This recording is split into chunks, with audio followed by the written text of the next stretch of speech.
Hi, everyone. My name is Dagmar Salazar. And I'm Phoebe Gaucher. Hi, everyone. And today we'll be presenting on how to utilize a robust and comprehensive locator form as a tool to assist with participant retention. To get us started, on the screen you will see some statistics available on the impact participant retention has on the validity of study data. The statistics show that if less than 5% of participants are lost to follow-up, there is little bias on the results of the study. However, if greater than 20% of participants are lost to follow-up, it poses serious threats to the validity of the results of the study. With all the hard work that is put into developing and conducting these important studies, it is very important that we apply strategies to minimize the number of participants lost to follow-up to maintain the integrity of the study, and this will be the focus of our presentation today. Yes, so in this presentation, we will share how the locator form can be a useful tool in retaining study participants. Dagmar will be reviewing how the form is set up for a protocol and how the data system can be leveraged to ensure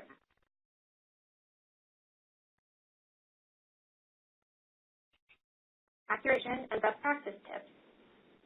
By the end of the presentation, project leaders should have a clearer sense of how this form can be embedded into studies for increased retention, and coordinators should have a stronger knowledge of how to work with study participants to obtain the information they need to retain participants in the project.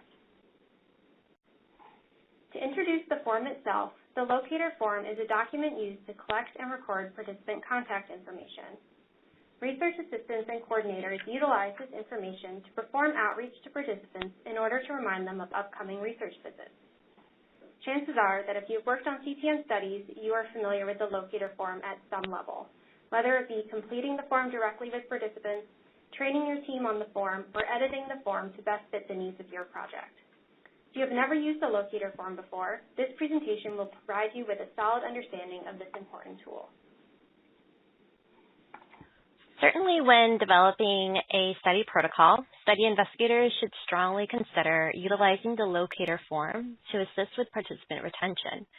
During the pre-implementation phase of a study, investigators will need to decide what information should be required to be collected. Standard information to collect includes the participant's full name, first, middle, and last, their home address, and their phone number. However, additional detailed information to collect includes preferences for contact, reminders, and follow-up.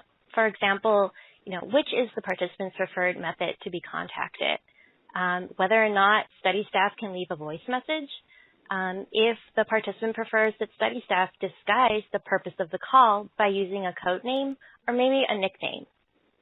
Other information that could be collected includes characteristics of where the participant lives. For example, if unstably housed, determine where the participant tends to sleep, such as a particular shelter or a particular location, such as under a highway or in a park.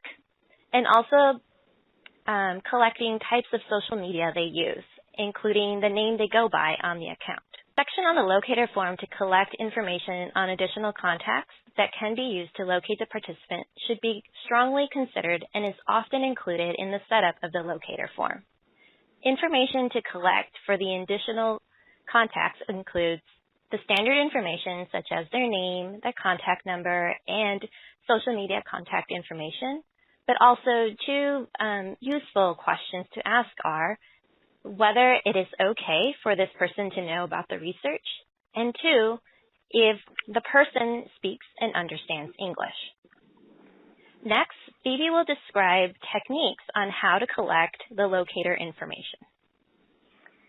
When asking participants for such detailed personal information, the right approach is essential.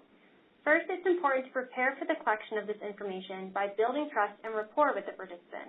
Participants are much more likely to share their information with you if they trust you. Be upfront and honest with the participant as to how the information will be used. By being upfront, we not only build trust, but we also allow participants the opportunity to specify ways in which they would like the information used, as well as what information may be shared with any contacts that they list. Transparency is key in not only obtaining the information, but in being successful using this information. Participants will respond more positively to contact efforts if they are in line with what they discussed with the coordinator. Another strategy is completing several other study assessments before the locator form. This gives you the opportunity to get to know the participant and develop a rapport. Other assessments can also provide cues about the participant's life that you may want to return to when collecting locator information. For instance, the timeline follow-back is a great example of an assessment that may provide clues about how the participant spends their time or who they spend it with. This may be valuable information to include on the locator. When completing the locator form, we collect as much information as possible and then also go one step further to confirm that the information that we received is accurate. So good practice tips include probing for multiple contacts, as Dagmar alluded to just one slide earlier. So instead of asking just for friends and family members, prompt also for case managers, employers, peer support contacts, or really anyone else that the participant is likely to be in contact with. It may also be important to gather contacts from various social circles. Then you also want to confirm all addresses through online searches or also by using Google Maps prior to the end of the visit. Zip codes and apartment numbers can be especially important to verify, as these numbers easily get mixed up or left off the form completely. And again, this is very important to do before the participant leaves the research site so that you may identify the error and correct it immediately. Dagmar is now going to share how the data system can be used to further help you verify that you have complete information. So a concern investigative teams might have is whether confidentiality of the information collected in the data system can be ensured. The answer is yes. The electronic locator form can be set up to ensure that the data that is collected is encrypted so that it is only visible to the study team at the site, and that the data collected is not transferred into the data files, meaning that the data will not be available to be analyzed. In addition, there are a variety of advantages for setting up the locator form to be collected within the data entry system. The electronic version of the locator form has built-in flexibility to allow the form to be readily accessed and updated by study team members. The audit trail embedded within electronic forms, including the locator form, provides a log of all the updates that have been made, which can be useful if study staff want to utilize previous information to locate the participant. Further, customizable features that can be added to assist with the accurate collection of the locator information to consider include incorporating flags and prompts for the study coordinator when there are errors in the information collected, such as in this example, where the same phone number is entered for the participant and then again entered for the additional contact section. The system will recognize the repeat entry and will prompt the study coordinator that the phone number has already been entered for the participant and request that the study coordinator enter or request that an additional phone number be provided. Or 2, incorporating flags to identify that protocol-specific required information is missing, such as in this example, where the study coordinator has not entered contact numbers for 2 additional contacts.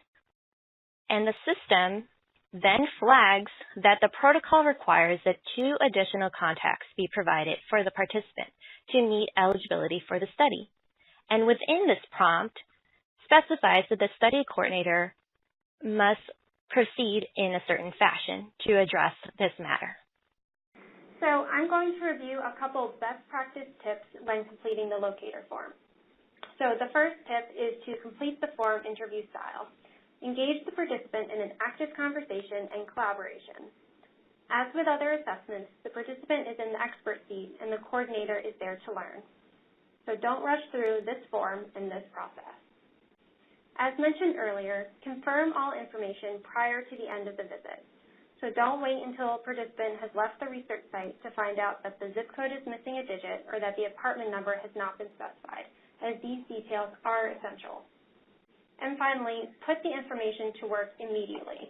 Whether it be a thank you card mailed to the participant's home address, a text confirming their next appointment, or a phone call following up after their visit, the sooner you confirm that the information is effective in reaching the participant, the better. Additionally, immediate outreach reaffirms that you value their participation and solidifies the expectation that you plan to see them again. One other strategy is to test their cell number right there during the research visit. So if your project uses a study cell, you could use your study cell to call the participant cell, and this will provide you with valuable information. So if your phone call is able to go through, it will tell you that the participant's cell phone is working, that it has minutes, that it's turned on, and you could also even let it ring for a little bit and see whether you can leave a voicemail or if the mailbox is full or even if they have voicemail set up at all. So there are a number of things that you can learn right there during the research visit with the participant to test and see how useful the information that you're collecting is going to be. And finally, you're going to want to update this form. So as Dagmar mentioned, this form is very flexible and research coordinators can return to it over time. Staff may need to revisit the locator form across multiple visits to complete it, or may even come back to it several times within the same visit. You may also learn of new contact information when speaking to participants in between research visits. It's always important to have your ears peeled for any changes in the participant's life that may impact the information collected on the locator. Thank you, Phoebe. So in conclusion, we acknowledge that there are many barriers to retention, and the CTN webinar on the Cheers principle neatly outlined several examples of barriers to retention and is a good presentation to reference. So while there is no universal acceptable follow-up rate, as covered earlier in this presentation, poor participant follow-up can unfortunately lead to mistrust of the study results. And therefore, our recommendation is that study investigators should be thoughtful on what information to collect and what information to require on the locator form that will better assist with participant retention for their studies. So we also reviewed locator techniques when completing this form with participants. So ensure the complete and accurate collection of information by verifying information online or directly with the participant before they leave the site. Regularly update this form throughout the project and pick up on any cues that could lead to updates to this form. Leverage the data capture system so as to benefit from another layer of checks and real-time reminders. Our hope is that the information presented today will support you in maximizing participant retention on your current and future projects. Here's our contact information if anyone wants to reach out with any future questions. And finally, we have some acknowledgments here. Thank you to the project team that helped develop this presentation and to the members of the NDAT CTN, CCC, CCTN, CSC, and our Node study teams. And thank you to the audience for your participation in this webinar.